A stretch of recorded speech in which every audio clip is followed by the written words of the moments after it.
Bonjour Jean-Baptiste Djebbari, vous êtes Bonjour. ministre délégué chargé des Transports. Emmanuel Macron est aujourd'hui dans les Hauts-de-France ce soir, toujours pas officiellement en campagne. À la Voix du Nord, il répond « J'ai d'abord l'obsession que la phase aiguë de l'épidémie et de la crise ukrainienne soit derrière nous ». On est à moins de 70 jours du premier tour. La crise en Ukraine et le Covid, ça ne va pas forcément être résolu avant. Pourquoi il attend ? Pour les raisons qu'il a évoquées, d'acuité de la crise sanitaire. On aura encore un conseil de défense juste après notre entretien. Puis évidemment, cette situation géopolitique qui est tout à fait inquiétante et qui est particulièrement aiguë ces jours-ci. Après, si on prend un peu de recul, on peut quand même se dire que la campagne des présidentielles, elle a commencé. Il y a du débat public, il y a du débat politique en France. Et dans ce contexte-là, Emmanuel Macron, s'il est candidat, et moi je souhaite qu'il soit candidat, il se présentera quand il peut, et il fera campagne comme il veut. Donc, ce débat, il vit. En même temps, le suspense, il ne peut pas durer trop longtemps. La majorité s'impatiente. Les oppositions aussi, d'ailleurs, même si elles ne profitent pas vraiment de ce flou. C'est-à-dire que moi, j'observe cette campagne comme responsable politique, et c'est vrai que je trouve qu'elle n'est pas très enthousiasmante en l'état. Vous avez une gauche dans laquelle on aura bientôt plus de candidats que d'électeurs, peut-être, et vous avez une droite où règne la confusion des idées et des personnalités. Et dans une atmosphère qui, c'est vrai, est un peu décliniste. Donc je comprends que les Français ne se passionnent pas pour cette campagne électorale-là. Mais je ne doute pas qu'il y aura une deuxième campagne qui commencera au moment où le président de la République sera candidat, je l'espère, et qui sera d'une autre nature, d'une autre tenue. Est-ce qu'il n'y a pas une inquiétude à avoir aussi du côté de la majorité Emmanuel Macron, sa cote est stable, mais avec une petite érosion quand même depuis début janvier. On passe de 26% des intentions de vote, on est plutôt maintenant à 24% selon les différents instituts. Ça vous inquiète ?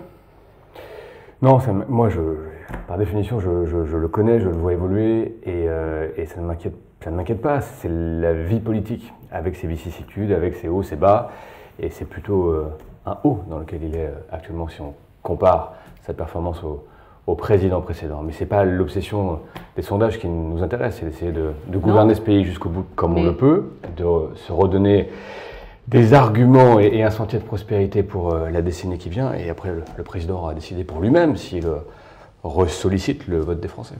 Même si on sait qu'effectivement, généralement, une entrée en campagne entraîne une baisse aussi dans les intentions de vote. Ouais, on verra. C'est ce qu'on dit. Mais il n'y a pas de règles en la matière. Ouais, je crois que chaque année ou chaque quinquennat, les règles sont un peu changées, en tout cas à l'épreuve des faits. On va parler un peu des péages, parce que leurs tarifs ont augmenté, 2% en moyenne. Sauf pour les courts trajets, Vinci par exemple a fait un effort. Les sociétés concessionnaires, elles imputent cette hausse à l'inflation, elles auraient dû la limiter ? En fait, il y a deux sujets. Il y a le sujet général du pouvoir d'achat, on pourrait y revenir, et tout ce qu'on a fait pour le pouvoir d'achat pour essayer justement que cette inflation qui aujourd'hui est une réalité en France, notamment tirée par les prix de l'énergie, soit moins douloureuse pour les Français. Et puis il y a le sujet des sociétés concessionnaires d'autoroutes et des autoroutes qui ont été privatisées en 2005 sous un gouvernement de droite et qui ont... Ce gouvernement de l'époque a signé des contrats avec les sociétés concessionnaires. Elles sont dans les contrats, là. Et ces augmentations, chaque année, j'ai le même débat et je viens devant vous, vos collègues, pour réexpliquer ça. Ces contrats, ils ont été signés et c'est vrai qu'ils indexent les prix sur une partie de l'inflation, 70% de l'inflation. Et si, ce qu'avait fait Ségolène Royal en 2015, vous décidez pour des motifs politiques, pour le coup, de geler les contrats, vous êtes condamné par la justice, c'est le cas de Ségolène Royal, où vous devez indemniser les sociétés concessionnaires. Donc ce qu'on a demandé aux concessionnaires, notamment pendant la crise, c'est de faire un effort effectivement sur les trajets du quotidien et notamment sur les personnes les plus fragiles ou les plus engagées dans la crise. Ils avaient par exemple fait la gratuité pour les personnels soignants.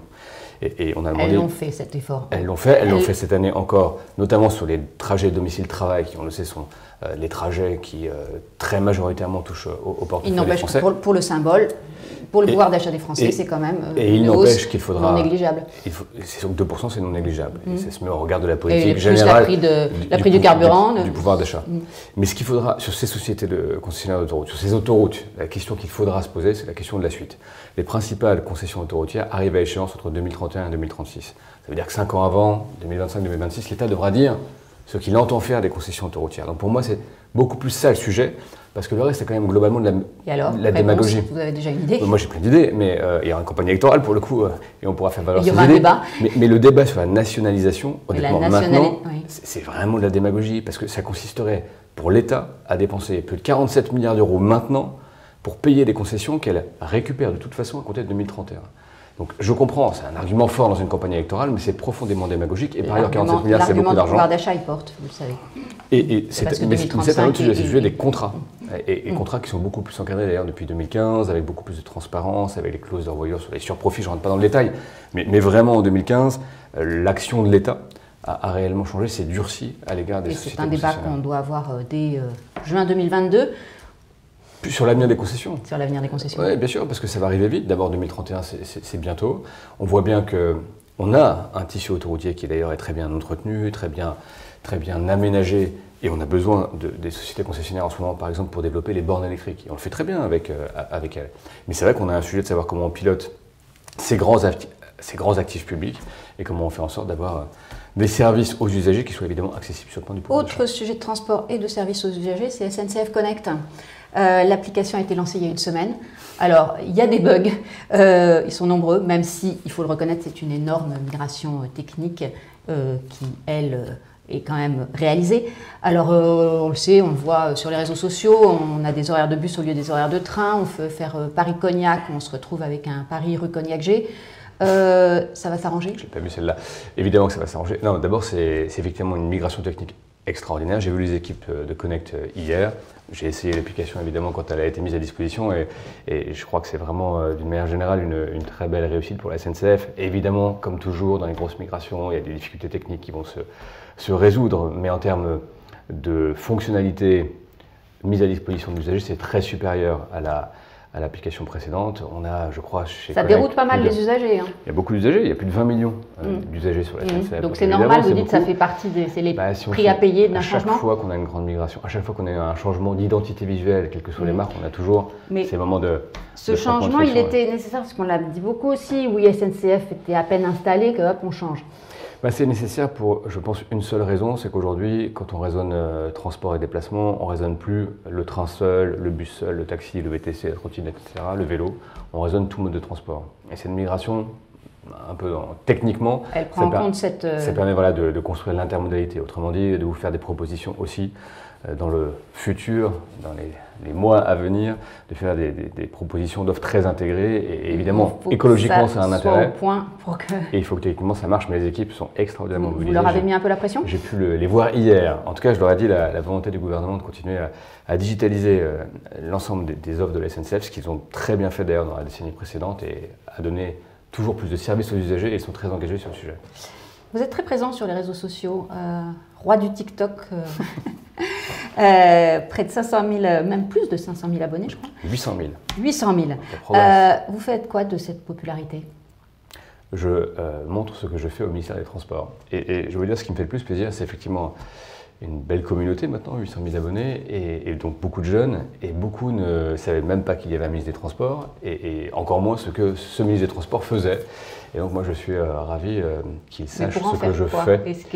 C'est déjà beaucoup, vous savez. Non, mais les transports, c'est important dans la vie quotidienne des Français, ce sont des grandes entreprises publiques, c'est des grands services publics, et donc rien qu'un certain nombre de jeunes et de Français au sens large connaissent l'actualité, l'activité d'un ministre, mais surtout des transports, je trouve que c'est intéressant et c'est parti certainement d'une...